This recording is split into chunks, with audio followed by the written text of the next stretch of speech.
And again, when a man sells his daughter as a slave, this is in your Bible that you never read about. You know why? Because you're lazy. When a man sells his daughter as a slave, she will not be freed at the end of 6 years as the men are. You can sell your son as a slave too, but in 6 years, he can be freed. You need a couple dollars? Hey, have some kids. They're worth a lot of money. If she does not please the man who bought her, he may allow her to be bought back again. But he is not allowed to sell her to foreigners. Don't sell her to foreigners now. Don't be selling to foreigners. Don't do that. Okay? Since he is the only one who broke the contract with her. And if the slave girl's owner arranges for her to marry his son, he may no longer treat her as a slave girl, but he must treat her as his daughter. If he himself marries her, you can marry the slave too. If he himself marries her and then takes another wife, they got a poly going on over here. He may not reduce her food or clothing or fail to sleep with her as his wife. If he fails in any of these ways, she may leave as a free woman without making any payment. Oh, so nice of you. Oh, Lord, so nice. God assists in rape and plunder. Zechariah 14, 1 and 2. Lo, a day shall come for the Lord when the spoil shall be divided in your midst, and I will gather all the nations against Jerusalem for battle. Really, why would you do that? Because they don't want to believe in your foolishness? The city shall be taken, houses plundered, women ravished. That's the green light for rape. So God is saying the women are going to be ravished. I'm going to allow you. I approve the rape of these women. Guys, when we go in for this mission, I want you to rape these women. But you remember the attributes that I read in the beginning. Do you remember those attributes I read to you? Yeah. Won't he do it? He's doing it all right. Seemed like he like a lot of rape. Half the city shall go into exile, but the rest of the people shall not be removed from the city. Slavery in the Bible. I got a big problem with this. Slavery is approved by everybody, even Jesus. The following passage shows that slaves are clearly property to be bought and sold like livestock. However, you may purchase a male or female slave from among the foreigners who live among you. You may also purchase the children of such resident foreigners, including those who have been born in your land. You may treat them as your property, passing them on to your children. Oh, we're working on legacy now. They building legacy back in the day. I see what they're up to. They're trying to build a legacy. Oh, you pass it on to your children as a permanent inheritance. Oh, how nice of you. You may treat your slaves like this, but the people of Israel, your relatives, must never be treated this way. Oh, now you see what's going on with the people in Israel killing the people that are on the Gaza Strip, the Palestinians. You see what's happening? They believe in this book, what I'm reading you right now, word for word. They believe in this information I'm reading you today, word for word, still to this very day. And they're out there with sniper guns, popping kids as they play soccer in the park, the Palestinian kids as they play soccer. They're going and robbing them and stealing their homes and taking their homes away. Right now, while I'm sitting here reading to you, these people are living in turmoil by the big Christian land, the Christians, the greatest Christians on earth over there in Israel, right? That we got to give $200 million a day to and all this other foolishness. Well, these people believe in this stuff word for word. The following passage describes how Hebrew slaves are to be treated. If you buy a Hebrew slave, that's a black man, he's to serve for only 6 years. Set him free in the 7th year, and he will owe you nothing for his freedom. But if he is single when he became your slave and then married afterward, only he will go free in the 7th year. Oh, sorry. If your wife, she got to stay. We need to keep her a little bit longer. You know what I'm saying? We need to keep her. She got some work to do around here. Interesting. But if he was married before he became a slave, then his wife will be freed with him. If his master gave him a wife while he was a slave, and he had sons or daughters, then the man will be free in the 7th year, but his wife and children will still belong to the master. You can't go nowhere. You free, but guess what? We're going to hold on to this family just a little bit longer. But the slave may plainly declare, I love my master, my wife, and my children. I would rather not go free. Of course he wouldn't. If he does this, his master must present him before God. Then his master must take him to the door and publicly pierce his ear with an awl. After that, the slave will belong to his master forever. You see where slavery came from in America? You see how and all over in Europe and all through the Caribbean, They believed this word for word, and they took these verses and said, oh, we're allowed to have these slaves. This is normal. This is natural. They're not even human beings. We can do with them as we please. We can rape them. Why do you think these slave masters used to rape the women all the damn time? They were going from this book right here. This book gave them the green light to do all this foolishness. And your omniscient and your omnipotent God that you claim did nothing about it. Not one stinking thing. Jesus approved slaves. You would think that Jesus and the New Testament would have a different view of slavery because it's supposed to be a new day. It's a new dawn, a new day. But slavery is still approved in the New Testament, as the following passages will show. Slaves, obey your earthly masters with deep respect and fear. Serve them sincerely as you would serve Christ. Ephesians 6:5. Won't he do it? Christians who are slaves should give their masters full respect so that the name of God and his teaching will not be shamed. If your master is a Christian, that is no excuse for being disrespectful. You should work all the harder because you are helping another believer by your efforts. Teach these truths, Timothy, and encourage everyone to obey them. Timothy 6:1 and 2. Yeah, that's your New Testament. Because people go, oh, well, in the New Testament, everything changed. No, it didn't. It's the same old crap, different day. Where do you think slavery came from? Worldwide slavery of people, enslaving other people. Human beings enslaving other human beings. It came from this text right here. The green light was given through this text. This is what you ain't learning in Bible study. The servant will be severely punished, for though he knew his duty, he refused to do it. But people who are not aware that they are doing wrong will be punished only lightly. Much is required from those whom much is given. You always use that. You always hear that term, but you don't hear the rest of it. And much is more required from those of whom more is given. Luke 12:47. Murder's been approved. Here's the murder approved. Capital punishment. Capital punishment. Kill, you go. Kill people who don't listen to priests. Don't talk to them and try to convince them. Don't work things out. If you have the slightest thought that this guy might not want to get in line with us, just kill him. Anyone arrogant enough to reject the verdict of the judge or of the priest who represents the Lord your God must be put to death. Such evil must be purged from Israel. More Deuteronomy. Kill witches. How do you know they're a witch? Just guess. You should not let a sorceress live. Anybody who probably just doesn't believe in their foolishness has got to be a witch. Get rid of them. Kill homosexuals. If a man lies with a male as a woman, both of them shall be put to death for their abominable deed. They have forfeited their lives. All right? Doesn't sound like any of the stuff that I talked about in the beginning with all these great, phenomenal, beautiful attributes of the creator of the universe. It doesn't match. That's why I'm telling you, there is a creator of the universe, but the people in the Bible, and I do mean people, that ain't them. It ain't it. Kill non-believers. They entered into a covenant to seek the Lord, the God of their fathers, with all their heart and soul, and everyone who would not seek the Lord of the God of Israel was put to death, whether small or great, whether man or woman, killing women, killing children, killing whoever. You don't fall in line, you're dead. Chronicles 15:12. Kill false prophets. If a man prophesies, his parents, father, and mother shall say to him, you shall not live. Or your mother got to tell you, you're about to die. Because you have spoken a lie in the name of the Lord, when he prophesies, his parents, father, and mother shall thrust him through. Your own parents got to take you out. Or they're going to get killed too, right? And burn in the lake of fire and all this other crazy foolishness. Kill the entire town if one person worships another god. This doesn't match with the attributes that I've been telling you about. I'm telling you, this is not the Lord God. This is the devil himself.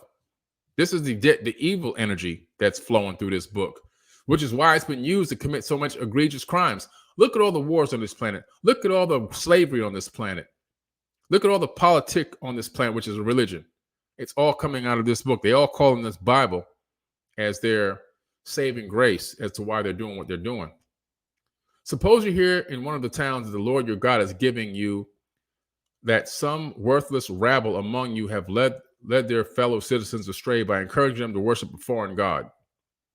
In such cases, you must examine the facts carefully.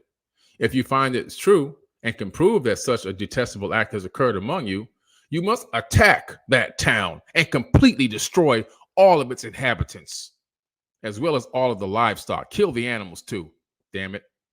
Then you must pile all the plunder in the middle of the street and burn it. Put the entire town to the torch. Kill everybody. Just burn everybody down. Just kill it all. And give it as a burnt offering to the Lord your God. You see the foolishness here, guys? That's Deuteronomy 13:13 through 19. More rape and baby killing. Anyone who's captured will be run through with a sword. Their little children will be dashed to death right before their eyes. I thought the attributes was like love and kindness and faithful. This is never changing God. Yeah. I'm starting to believe they're never changing as I look at all these people getting killed all around the world right now. Their homes will be sacked and their wives will be raped by the attacking hordes. For I will stir up the Medes against Babylon, and no amount of silver or gold will buy them off. The attacking armies will shoot down the young people with arrows. They will have no mercy on helpless babies and will show no compassion for the children. Isaiah 13:15 through 18. So what we've come to here, I'm going to stop sharing this and I'm going to come back to this. What we've come to here is an understanding that you guys have been misled in a very severe way, in a way that has poisoned the minds of billions of people on this planet. There's 8.5 billion people on Earth, and 85% of these people are religious. Thank you for all the donations, by the way. And these people are taking this information. Well, they're not taking this information because they don't study it, because you ain't taught it. That's why when you used to go to church, when you were in slavery times, the slave master would sit there and tell you exactly what verses you can read and what verses you can't read. And he would sit there with his gun or his whip waiting for you to mess up, only give them these certain verses. And those same exact teachings have been passed down from generation to generation to generation. Why? Because they don't want you to hear what I just read to you. That is not, those what I read were not attributes of the creator of the universe that I believe in at all. Not even close. Not even close. What I read to you were Anunnaki Atlantean people fighting each other, using human beings as cattle. Hey, man, I'm sick and tired of them over there. They're impringing on my land now. I want y'all to go over there and kill them people. No, I know you want to. Don't worry about what they did. They sinned against me. I want y'all to go kill them people. And when you get done killing them, if you find any virgins, you can make sure you take the virgins with you, because we got to make more babies. I need more slaves over here, man. We running low on slaves. You see what's happening? That's not the creator of the universe. That is a human being called an Atlantean Anunnaki, a Homo sapien, I should say, not a human being, but a Homo sapien, masquerading as a god, telling you people what to do and run and go do this, and you run and go do that. Thus saith I, and you people run out and go do this foolishness. And you're still doing the same garbage still to this very day. Running around, committing egregious acts against people based off of what's in this book that you know nothing about. Nothing about. Let me tell you what the Nag Hammadi said. Let me tell you what they said. And it's the same hypothesis I came to. And I'm going to tell you in a story that actually happened to me in real time, in real life. I was sitting at the beach and this guy walked up to me. And I knew right away when he walked up with a bottle of water and handed it, like pointed it towards me, he was going to ready to preach to me. It's the technique they use at this beach I go to. Sometimes you're just sitting there, somebody walks up and they come up to you and they try to hand you some water. He must have thought I was one of these homeless people out there or something, just, sitting on the beach. Because I was fully dressed. I wasn't like in beach clothes. I even had my sneakers on because I was going for a walk. I just decided to take a quick break and sit at the edge of the water for a few minutes, just enjoy the beauty and then go back and finish my walk. So I'm sitting there in regular clothes. And I said, oh boy, here we go. I'm gonna let him go ahead and talk. He started trying to preach to me, do you take Jesus Christ as your Lord and Savior and all this other stuff, yada, yada, yada. And I said, no. He goes, why not? Do you know the power of the Lord? I said, listen, the reason why is because I am God. The guy jumped back. Whoa. I said, yeah, I'm God, and you're God too. We're all God. Every single one of us is God, walking in the flesh, trying to learn what it is to experience life in the third dimension. So the guy tries to go back in. He tries to start telling me more stuff. So I started asking him stuff about the Bible. I said, make a long story short about this. I said, you know what? Tell me all about this Satan entity that's in the Bible, this devil, the Satan, the devil. Tell me all about him. Okay. He says, well, he's evil. He was a second hand to God at one point. He's there's nobody smarter than him other than God. He was a right hand, and he's not even an angel. He's a cherubim, and everywhere he went, music followed him. He was a genius, and blah blah blah blah blah, and he's got all these powers and so forth and so on. I said, oh, interesting. That's interesting. Pretty smart guy, huh? Yeah. Oh yeah. So wow, that's why you need salvation. You have to. Oh, okay. I get it. Okay, so you're saying that this entity has a high IQ, then, really, really high, higher than any human. Oh yes. Oh, absolutely. This guy is a genius. Oh, really? Okay, genius. Well, answer me this then.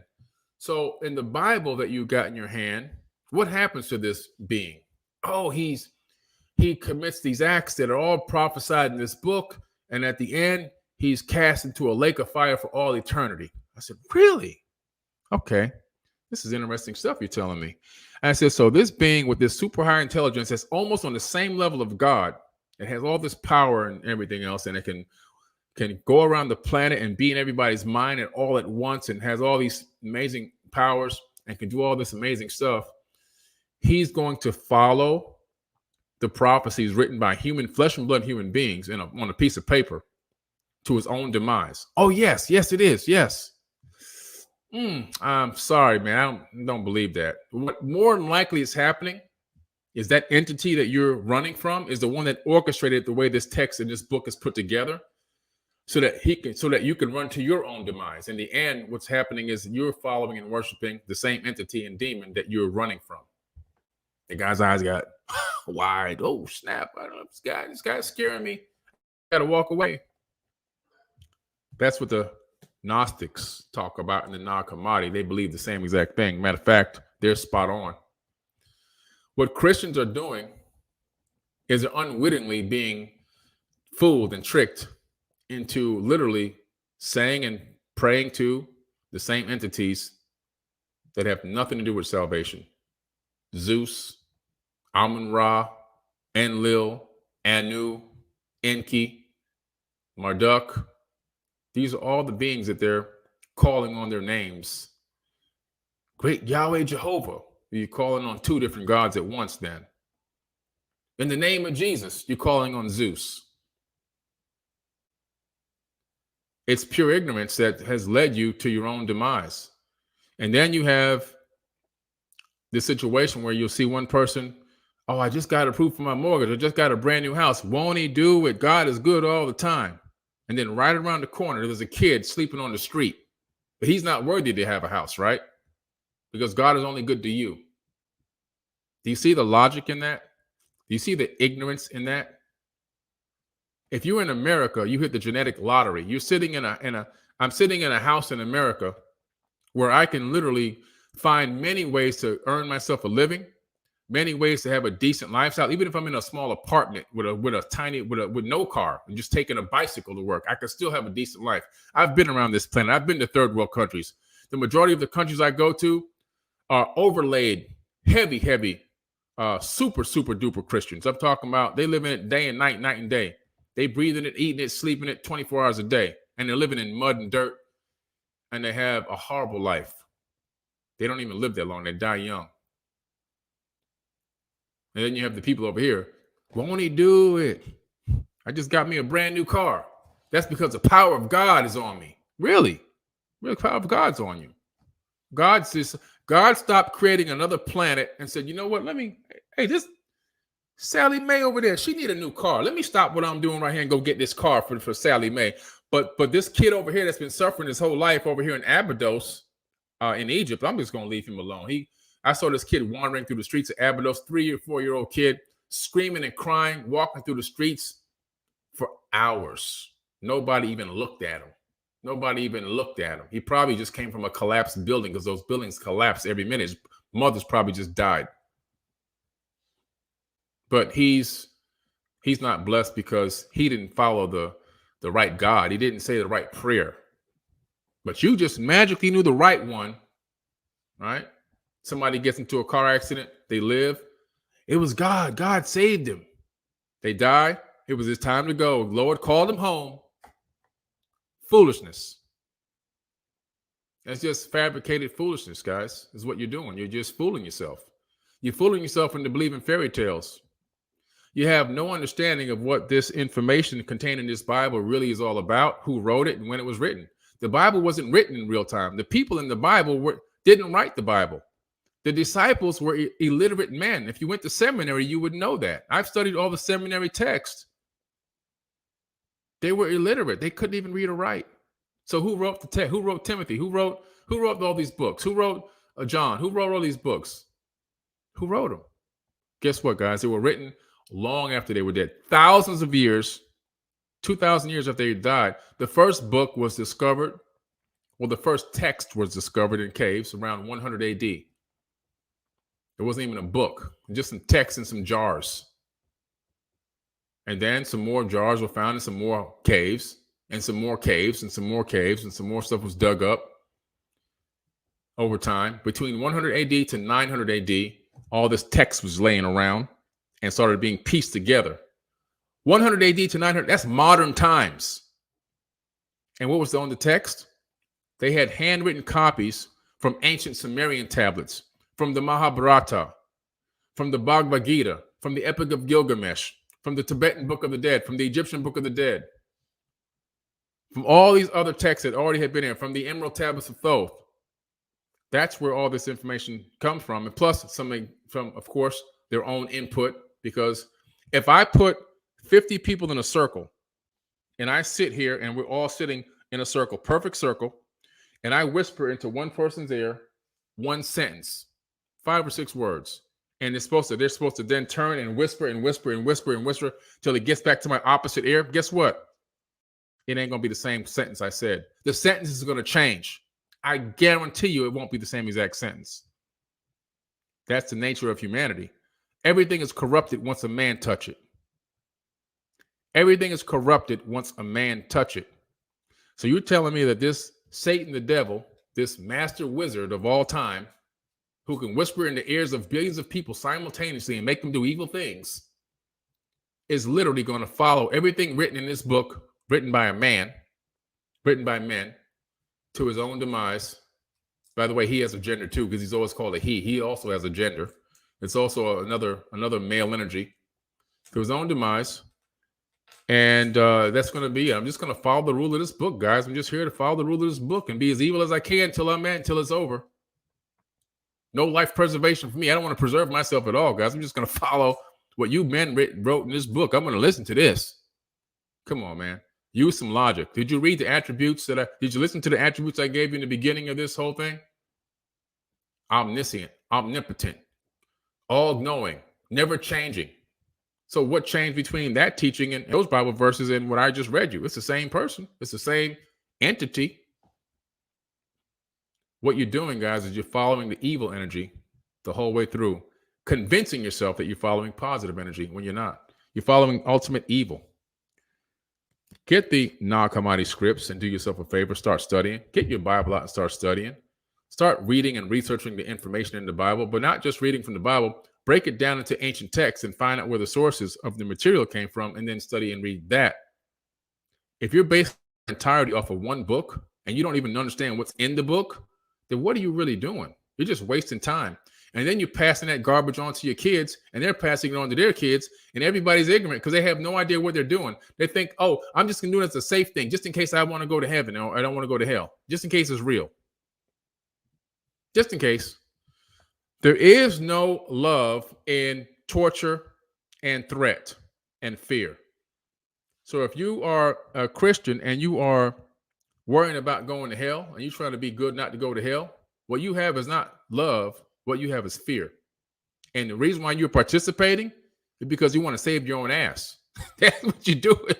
You want to save the skin of your ass. That's what you want to admit it. That's what it's all about. What if this fire is really real? What if this lake of fire really exists? I better do this garbage, because if I don't, I might just burn anyway. That's what it comes down to. And if you're operating from that, there's no love in that. It's only fear. Only fear, period. Fear allows you to be controlled. What the Bible, majority of the Bible is, and there's some good parts in there, but the majority of it is just like watching CNN or Fox News. Nothing but fear 24/7 to bend you down and mold you over and get you in that low frequency mindset so that nothing works out in your favor, period. And if you don't believe it, I want you to get together 10,000, get together me, 1,000,000 Christians in one place and have them start praying, and let me see if the world will change the next day. It's going to be the same planet we on. The same people are going to run out and start shooting their guns and killing people. Ain't nothing going to change. You know why? Because they're praying to deaf ears. They don't know how to pray. Prayer works, but not the way that you're praying. If I take you and connect a cap to your head with electrodes on it and connect that cap to a computer to read your brain waves, an EEG. I can read an EEG on your brain and see how your waves are functioning. I can tell you if you're in a low frequency state or a high frequency state based off of your brain waves. If you're in an emotion of fear, doubt, anguish, begging, which is praying, the typical person begs when they pray. That's low frequency.